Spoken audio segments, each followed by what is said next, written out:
Welcome to The Catholic Perspective, a podcast brought to you by rcspirituality.org. Enjoy the episode. St. Kateri Tekakwitha's path to holiness depended in large part on missionaries taking their very lives into their hands in order to bring the good news of Jesus Christ to pagan Native Americans who had never heard that name before. Throughout the history of the Church, missionaries have been doing the same thing, seeking out people who have never heard the gospel and courageously challenging their pagan religious traditions with the message of Christianity. But is that still necessary today? After all, with the coming of globalization, hasn't it become clear that all religions need to be respected equally? Didn't the Second Vatican Council demand that we respect non-Christians instead of trying to convert them? And in the end, aren't all religions basically the same anyway? Well, as to that last question, if all religions were basically the same, then we would have to conclude that all the missionary work of the Church through the centuries has been, at the very best, a waste of time. But we know that isn't the case. So what does the Church actually teach regarding the proper attitude towards non-Christian religions? That's what this conference will explore. We will look at the context in which the Second Vatican Council made its statement about this topic, the rise of a globalized world. Then we will look at the statement itself and analyze it. Finally, we will examine the practical recommendations the Church gives us for being respectful of other people without betraying the truth of Jesus Christ.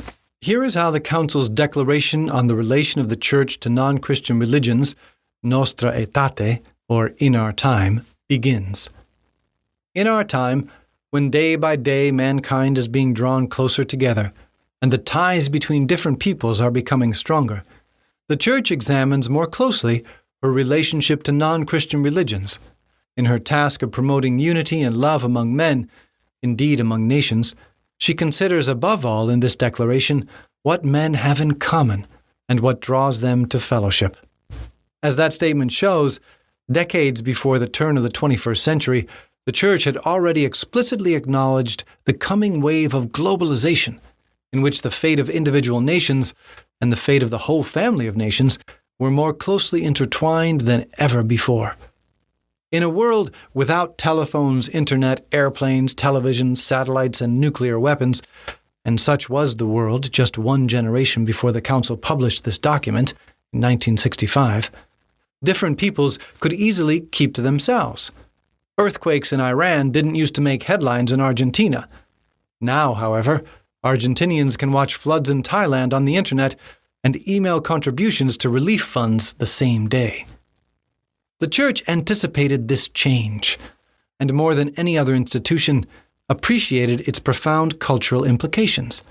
No longer would it be rare for Catholics to come into frequent, familiar contact with non-Christians, or vice versa. It would become an everyday occurrence. Hindus and Christians would be living in the same dorm room. Muslims would be working one office cubicle over. The challenges of a shrinking world spawned various reactions. Western culture in general began propagating the dogmas of tolerance, multiculturalism, and diversity, buzzwords that have since been drained of their original meaning and power. Some specific groups, small and large, resisted the change, barricading themselves inside cultural ghettos, and at times even using extreme violence to express their disdain for the inevitable process by which mankind is being drawn closer together. The Church has consistently called for a different approach, one that even many Catholics have misunderstood and consequently opposed, one based on actively engaging in the new cultural exchange, setting its agenda, and taking advantage of it. The Council reiterated the Church's task of promoting unity and love among men, indeed among nations.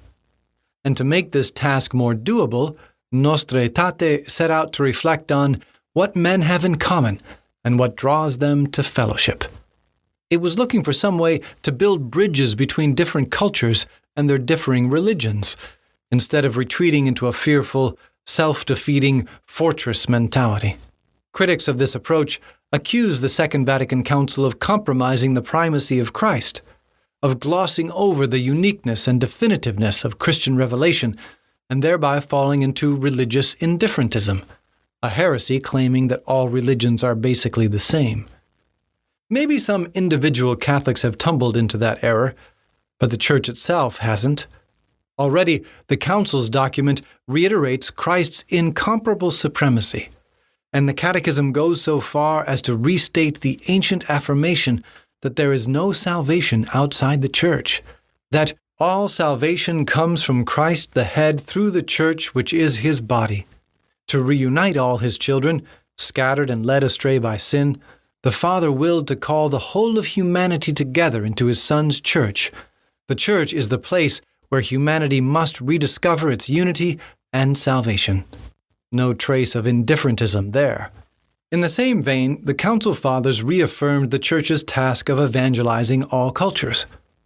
Although in ways known to himself, they stated, God can lead those who, through no fault of their own, are ignorant of the gospel to that faith without which it is impossible to please him, the Church still has the obligation and also the sacred right to evangelize all men. So the Council didn't change Christian doctrine or espouse religious indifferentism, as many advocates of so-called tolerance and multiculturalism do. Rather, it highlighted what the different religions truly have in common and proposed that as a starting place for building fruitful relationships that can serve to help others come to know Christ. That is, after all, the ultimate goal of all interreligious exchange. Dialogue is not meant to repress evangelization. The Council even provided a prescription for the qualities of those relationships. They should be characterized by mutual understanding, respect, and common social action. Only this approach can preserve the rich diversity of human culture in the face of globalizing forces, while at the same time opening up new avenues of exchange and cooperation and drawing all souls closer to Christ. Catholics can't ensure that everyone in the world will follow the Council's recommendation, but they can certainly do so themselves. And if all 1.5 billion of us did so, it would have a profound impact on the global scene. But following the Council means following a narrow path, one much more difficult than the illusory quick fixes of tolerance and multiculturalism. First, you have to reflect deeply on what all religions have in common: human nature. The Council Fathers put it beautifully when they wrote, "One is the community of all peoples, one their origin, for God made the whole human race to live over the face of the earth. One also is their final goal, God. His providence, his manifestations of goodness, his saving design extend to all men." When God looks down upon the human race, he sees his beloved children, scattered and divided by sin, some of whom have found their way back to their Father's house in the Church, but most of whom are still estranged from him, wandering in the darkness of ignorance and selfishness, like sheep who have gone far astray. But in his eyes, they are all called to be members of one family, and Christ is their Savior, their shepherd. This unity of human nature manifests itself in many ways, one of which is the universality of the so-called religious sense. All people are hardwired to seek God. As the Catechism puts it, man is by nature and vocation a religious being.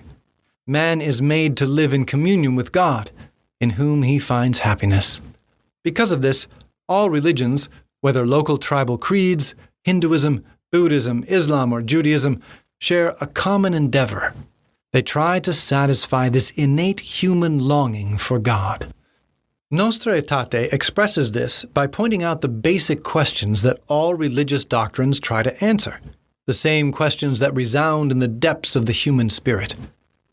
Men expect from the various religions answers to the unsolved riddles of the human condition, which today, even as in former times, deeply stir the hearts of men. What is man? What is the meaning, the aim of our life? What is moral good? What sin? Whence suffering? And what purpose does it serve? Which is the road to true happiness? What are death, judgment, and retribution after death? What, finally, is that ultimate inexpressible mystery which encompasses our existence? Whence do we come? and where are we going? These are the questions that all religions try to answer, and few questions go deeper into the human heart. And this commonality is why, at first glance, some people mistakenly think that all religions are basically the same. But although they all pose the same questions, all religions do not in any way offer the same answers. And that is why all religions are definitely not the same. Recognizing and appreciating this profound bond by which a common human nature links all individuals and all peoples is the prerequisite for following the Church's recommendation. Without assimilating that truth, striving for mutual understanding, respect, and common action between Catholics and non-Christians is a pipe dream. With it, it's a real possibility. If human nature is the same for all human beings, then all have the same basic rights, the same basic dignity.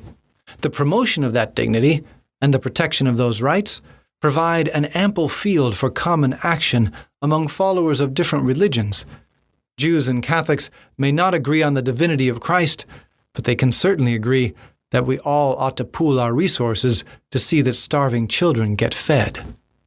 Similarly, true respect for other religions has to start from understanding the nature of religion and the deep religious yearning of the human soul. The Catechism explains that the Catholic Church recognizes in other religions that search among shadows and images for the God who is unknown yet near, since he gives life and breath to all things and wants all men to be saved. Thus, the Church considers all goodness and truth found in these religions as a preparation for the gospel, and given by him who enlightens all men, that they may at length have life. The religious yearning of the human heart is too sacred a thing to be easily dismissed or belittled, and that is why all authentic religions need to be respected. This profound respect enables mature Catholics to honestly recognize and admit the limits and errors present in the many forms of human religious behavior. A superficial doctrine of multiculturalism, which implicitly demeans the real difference between cultures and religions, cannot admit negative characteristics. The Catholic, on the other hand, is able to affirm with the Council Fathers, very often deceived by the evil one, men have become vain in their reasonings and have exchanged the truth of God for a lie and served the creature rather than the Creator.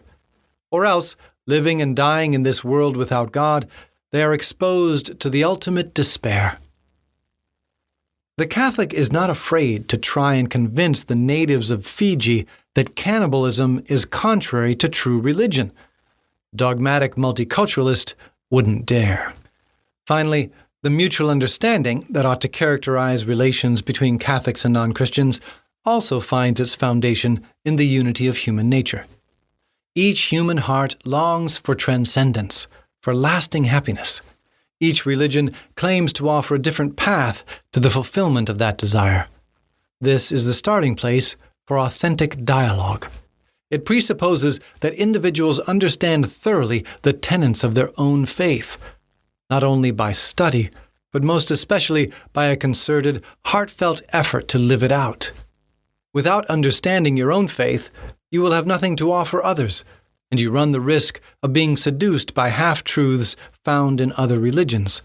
That's the first step towards mutual understanding. The second consists in the sincere effort to understand others' beliefs, deeply, without fear, not looking just to identify the flaws and be able to point them out, but also to grasp the answers they offer to the deepest questions, the reasons behind their practices, their history. The greatest chapters in the history of evangelization demonstrate the effectiveness of striving for mutual understanding. When Saints Cyril and Methodius, for example, pioneered the faith among the Eastern Europeans, they early on decided to write an alphabet for the Slavic language, which had never before been written down. It took time and humility to learn the language and customs, but eventually they could translate the Bible into Slavic, and thus they made the revelation of Christ understandable to an entire civilization. The fragile dogma of tolerance avoids this kind of deep exchange. It eschews forays into the realm of mutual understanding, because true understanding involves the frank admission of differences, which can, and often does, lead to tension, which in turn takes time and effort to overcome. Tolerance prefers to sweep differences under the rug, to whitewash, ever so slowly, anything that reflects deep convictions. It's too big a risk to actually deal with them. The Council Fathers saw globalization happening long before it became a buzzword, and they offered Catholics a way to approach it, a way to assure that the emerging global culture wouldn't be reduced to economic and political expediency, but would reflect the richness of the human spirit and irrigate the seeds of truth in other religions with the fresh, bright water of Christ's gospel. Through respect, common social action, and mutual understanding, we can be effective missionaries of a globalized culture, just as the French pioneers in North America were effective missionaries of the Iroquois culture. And that is the way to raise up for the Church and for the world more saints like Kateri Tekakwitha. You have been listening to The Catholic Perspective, a resource from rcspirituality.org. Please visit our website and check out more great resources to help you pray, learn, grow, and go. Please join our team of digital missionaries by subscribing at rcspirituality.org.